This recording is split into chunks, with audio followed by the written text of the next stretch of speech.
तो स्वागत है आप सभी के एक नई वीडियो के अंदर। आज की इस वीडियो में हम लोग टाइटल और फेविकन्स के बारे में बात करने वाले हैं। फेविकन्स और टाइटल्स क्या होते हैं?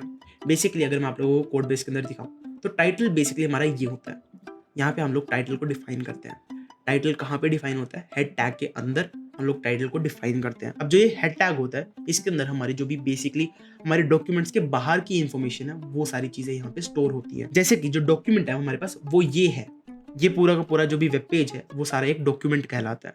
लेकिन जो डॉक्यूमेंट के बाहर की इंफॉर्मेशन है जैसे कि ये पेज टाइटल, ये सारी बाहर की इंफॉर्मेशन है, तो वो चीज सारी हेड टैग के अंदर स्टोर की जाती है। अब हेड टैग के अंदर हम लोगों ने हमारा जो भी टाइटल है वो चीज यहाँ पे स्टोर की हुई है। अब हम लोगों ने टाइटल तो यहाँ पे स्टोर किया हुआ है एंड यहाँ पे अगर हम लोग इसको चेंज करेंगे तो वो चीज़ वहाँ पे भी चेंज हो जाएगी। अगर मैं इसको पेज हेडर कर दूँ पेज टाइटल के बजाय, तो मैं इसको सेव करता हूँ तो यहाँ पे पेज हेडर यहाँ पे शो हो रहा होगा क्योंकि हम लोगों ने इसको यहाँ पे चेंज कर दिया। इसको पेज की जगह बुक कर सकता हूँ, बुक हेडर कर सकते हैं हम इसको एंड यहाँ पे जो चेंजेस हैं वो यहाँ पे लाइव दिख रहे होंगे। यहाँ पे हम लोगों ने टाइटल को तो चेंज कर दिया, लेकिन जो ये वाला आइकन है ना यार, मेरे को इसको भी चेंज करना है। जैसे गूगल के लिए इसका गूगल का आइकन यहाँ पे आ रहा है, VS कोड के लिए VS कोड का आइकन आ रहा है, W3 स्कूल्स के लिए W3 स्कूल्स का आइकन आ रहा है, तो मेरे को भी यहाँ पे एक आइकन चाहिए। इस आइकन को शो करने के लिए मैं क्या करूँगा, यहाँ पे सबसे पहले मैं क्या करता हूँ, फ्लैट आइकन नाम की एक वेबसाइट पर जाता हूँ। इसके मैं क्या करूँगा, सबसे पहले मैं गूगल के लिए एक आइकन सर्च कर लेता हूँ। सबसे पहले मैं क्या करता हूँ, गूगल यहाँ पे मैं सर्च करता हूँ।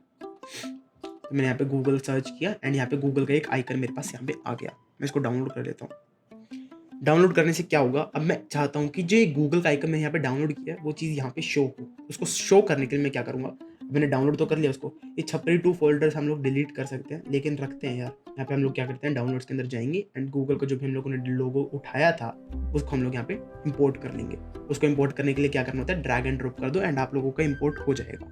यहाँ पे हम लोगों ने गूगल के लोगों को यहाँ पे इंपोर्ट कर लिया है। उसके बाद हम लोग क्या करेंगे, इसके अंदर आप लोगों को फेविकॉन को यूज करना है। अब मैं आप लोगों को दिखाता हूँ डॉक्यूमेंटेशन के अंदर। डॉक्यूमेंटेशन के अंदर अगर मैं आप लोगों को फेविकॉन वाली डॉक्यूमेंटेशन दिखाऊं, तो अगर हम लोगों को फेविकॉन को यूज करना है तो हम लोगों को इस वाले कोड स्निपेट का यूज करना पड़ेगा। तो मैं क्या करता हूँ, इसको कॉपी करता हूँ एंड पेस्ट करता हूँ हमारे कोड बेस के अंदर। इसको पेस्ट कर दिया। अब इसके बाद हम लोग समझेंगे कि इस चीज के अंदर क्या चीज यूज हो रही है। सबसे पहले यहाँ पे एक लिंक टैग का यूज हो रहा है। अगर आप लोग किसी अलग फाइल का अपने कोड के अंदर यूज करते हो HTML के अंदर, तब आप लोग लिंक टैग का यूज करते हो। अगर आप लोग अपनी CSS की फाइल को यहाँ पे इंपोर्ट करोगे तब भी आप लोग लिंक टैग का यूज कर रहे होगे। अगर आप लोग JS फाइल को यूज कर रहे होगे तब भी आप लोग लिंक टैग का यूज कर रहे होगे। तो अगर आप लोग किसी भी एक अलग फाइल का यूज कर रहे होते हैं अपने कोड के अंदर, तब आप लोग लिंक टैग का यूज करते हो। लिंक टैग एक बहुत ज्यादा इंपॉर्टेंट टैग है HTML का, जिसके थ्रू हम लोग अलग अलग जो भी हमारे पास रिसोर्सेज होते हैं उन सारे रिसोर्सेज का यहाँ पे यूज कर पाते हैं। सबसे पहले यहाँ पे हम लोग एक आइकन का यूज कर रहे हैं, तो यहाँ पे हम लोगों को एक आइकन यहाँ पे शो करना है। तो यहाँ पे हम लोगों को सबसे पहले एक आइकन को शो करना है। तो उस आइकन को शो करने के लिए मैं क्या करूंगा, यहाँ पे rel is equals to icon डाल दूंगा।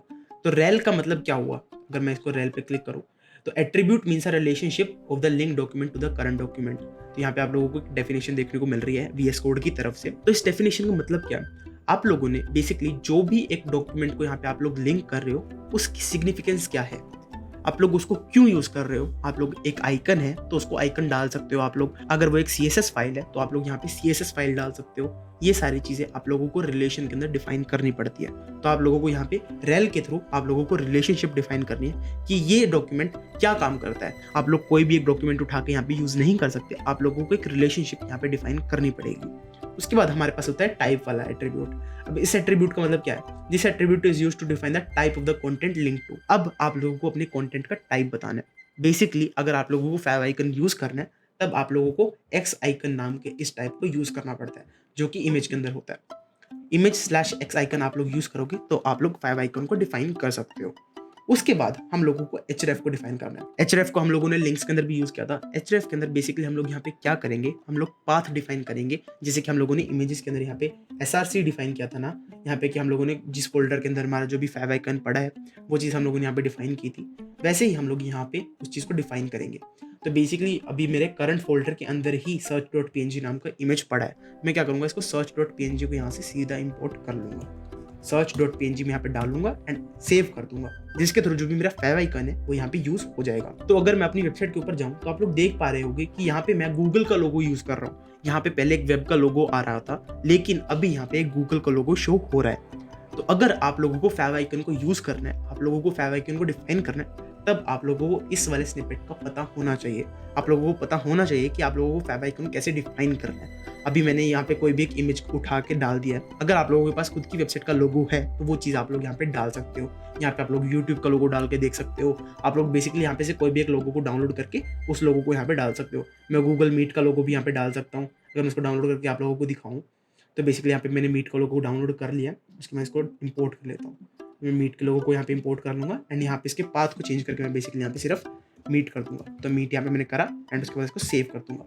इसके थ्रू क्या होगा, जो मेरा लोगो है यहाँ पे जो शो हो रहा था वो अब गूगल का नहीं रहा, वो अब गूगल मीट का लोगो बन चुका है। तो अगर आप लोगों को फेविकॉन्स को यूज करना है तो आप लोग इस वाले स्निपेट का यूज करते हो। आप लोगों को इस स्निपेट के बारे में पता होना चाहिए। आप लोगों को लिंक टैग के बारे में पता होना चाहिए कि कैसे आप लोग लिंक टैग का यूज करते हो, क्योंकि इस वाले टैग का हम लोग आगे भी यूज करने वाले हैं। जब हम लोग CSS फाइल्स को इंपोर्ट करेंगे, जब हम लोग जावास्क्रिप्ट फाइल्स को इंपोर्ट करेंगे, तो ये टैग बहुत ज्यादा इंपॉर्टेंट है। ये चीज आप लोगों को याद रखनी चाहिए।